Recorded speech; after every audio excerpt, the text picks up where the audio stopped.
você não vai treinar certo sem entender os seus intervalos.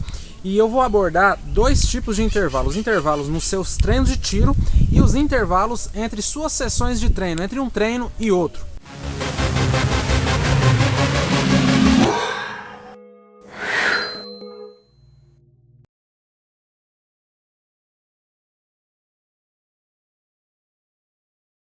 E aí, Everson HMS na área mais uma vez, mais um conteúdo para você. Se você não me conhecia, eu sou atleta de corrida de rua de alto rendimento, também sou artista, estou buscando representar o Brasil futuramente nas provas de longa distância, correndo a mais de 20 km por hora ou abaixo de 3 minutos por quilômetro. Tenho tido resultados muito satisfatórios e sempre venho procurando agregar a você o máximo de valor possível. Corre com força, focado, centrado. Bom, vamos começar falando do treino de tiro. Se você estiver fazendo sessões de tiros específicos a mais de 8 sessões, por exemplo, tiros de 200 metros, se você já for um atleta de longa data, um atleta que já está acostumado com o treino de tiro, e já tiver feito aí mais de 8 sessões de treino de tiro, essas 8 sessões quer dizer o quê? Uma semana você fez um treino de tiro, na outra semana você fez outro treino de tiro, ou seja, 2 sessões, entendeu?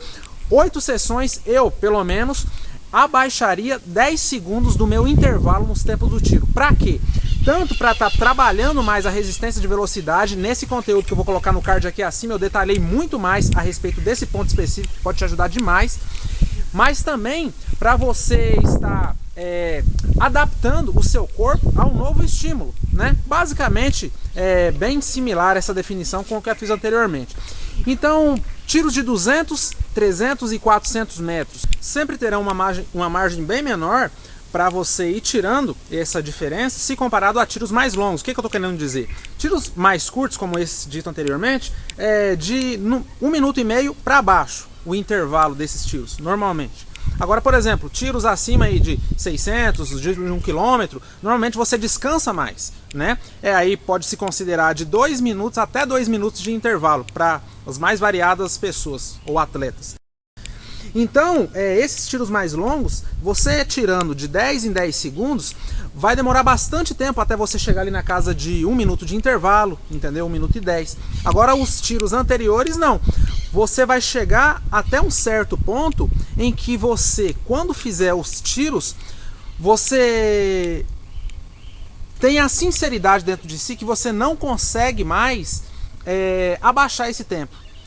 Eu não sei se eu fui muito claro no que eu quis dizer, acho que não, né? Mas vou ser mais claro. O que eu quero dizer é o seguinte: não é que você vai ir abaixando esse tempo ao longo dos tempos, depois das 8 sessões de cada tiro em específico, não é que você sempre vai abaixar pro resto da vida. Não, isso não existe, né? Até porque se fosse assim, uma hora ia deixar de ser tiro, você só ia correr contínuo, né? Tem um limite. E esse limite aí para tiros curtos é de, no mínimo, aí 30 segundos. Abaixo de 30 segundos de intervalo não faz mais sentido, pelo menos é o que a gente vê atualmente aí no mundo do atletismo, né? Então, você abaixando até no máximo 30 segundos, e isso o seu corpo dando conta, tá? Quando que você sabe se você deve abaixar o seu intervalo nos tiros? Quando você estiver concluindo todos os tiros que estão pré-determinados e você estiver sentindo que está sobrando o cardio ainda. Tá sobrando o coração, o pulmão, você tá com gás ainda. Embora seja desgastante, mas você consegue enxergar isso dentro de si, você consegue sentir isso, sabe? Se você estiver sentindo, e normalmente vem depois de umas 8 sessões de treinos, como eu disse anteriormente. Então, quando você sente isso, aí você sabe que é hora de abaixar. Só que aí vai chegar uma hora, por exemplo, tiros de 200 metros, que você tá fazendo um intervalo de 30 segundos. Não vai ser conveniente você abaixar ainda mais, porque 30 segundos é um tempo muito curto. Então pode-se considerar que pro resto da sua vida de atleta, você mantenha esses 30 segundos de intervalo apenas. A única coisa que você vai ajustar é a quantidade de tiros, entendeu? Se começar a ficar fácil, descansando apenas 30 segundos, você vai começar a fazer mais tiros, entendeu? E não diminuir ainda mais esse intervalo. Então basicamente esse é o conceito de intervalo nos tiros. Agora, intervalo entre os seus treinos de corrida. Eu vou falar uma experiência minha do dia agora 18 de fevereiro de 2020, no qual eu fiz 18 tiros de 400 metros com pausa de 50 segundos. Tem vários outros detalhes que aconteceram, foi um treino muito complexo que eu detalhei lá no Instagram e no Telegram. Mas aqui eu vou falar basicamente o conceito do intervalo. Eles saíram para casa de 1h17, o tempo médio dos tiros foram esse. E eu fiz ele às 8h57 da noite, e era um dia que eu tinha que fazer 2 períodos.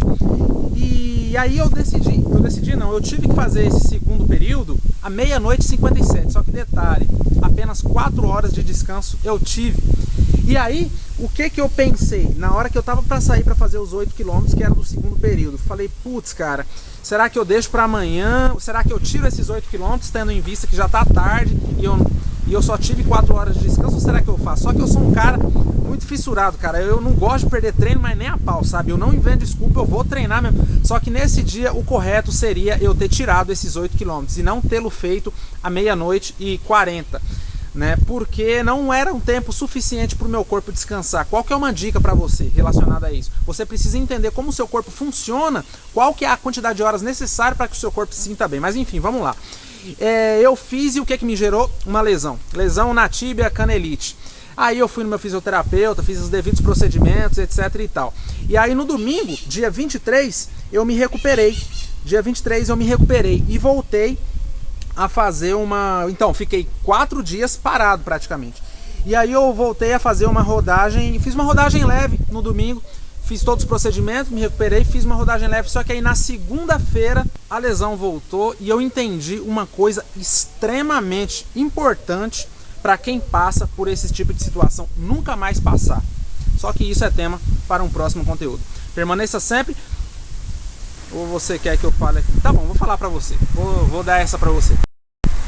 O que acontece? O meu erro foi no domingo ter feito uma rodagem. Foi leve, né? Eu comecei acertando por aí, mas infelizmente não terminei acertando, porque eu fiz uma rodagem leve só que de 15 km.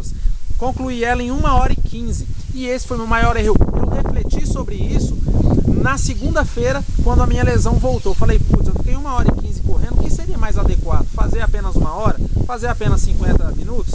E o que eu entendi é o seguinte, que quando você está voltando de uma lesão, quando você está voltando a correr, você tem que correr apenas, única e exclusivamente, pelo tempo necessário, mínimo, que gera estímulo no nosso corpo. Pela minha experiência, pelo que eu tenho ouvido aí no mundo do atletismo aí nos últimos anos, 30 minutos é o horário que se diz, né, que vários especialistas, vários treinadores dizem que abaixo de 30 minutos não gera tanto estímulo para o nosso corpo, só que 30 minutos é um tempo ideal que gera alguma coisa no nosso corpo. Então, quando você está voltando, se você for um atleta já que tem um lastro, 30 minutos é o tempo máximo para você fazer no dia seguinte que você se recuperou de uma lesão, nada mais que isso. Não precisa estar focado em performance, é só para as suas pernas trabalharem, entendeu? E eu acabei fazendo um pouco mais. Aí você pode estar se perguntando, nossa, Sérgio, mas eu sei que parece que você é um cara bem entendido, né? Já publicou tantos conteúdos, etc e tal. Putz, cara, como que você vai dar uma dessa? Cara, o negócio é o seguinte, o que eu tava levando na minha cabeça? Que pelo fato de anteriormente eu já estar fazendo há várias semanas um volume de 130 km semanal, que é um volume alto, né? Agora, nessa minha volta aos treinos, o meu corpo entenderia aqueles 15 km como algo normal, algo pequenininho, entendeu? Mas na realidade, o fato é lesão, cara. Então, não adianta, você tem que voltar com a menor intensidade possível. Só que eu pensei, vai que eu volto com esse treino apenas de 15 km e dê tudo certo, né? Mas não foi o que aconteceu. Até porque eu tinha feito numa intensidade leve. Mas não interessa, né, cara? Foi 1h15 de execução, então o corpo entendeu. Mas enfim, a partir de agora eu vou estabelecer isso como padrão para minha vida e é o que eu te sugiro.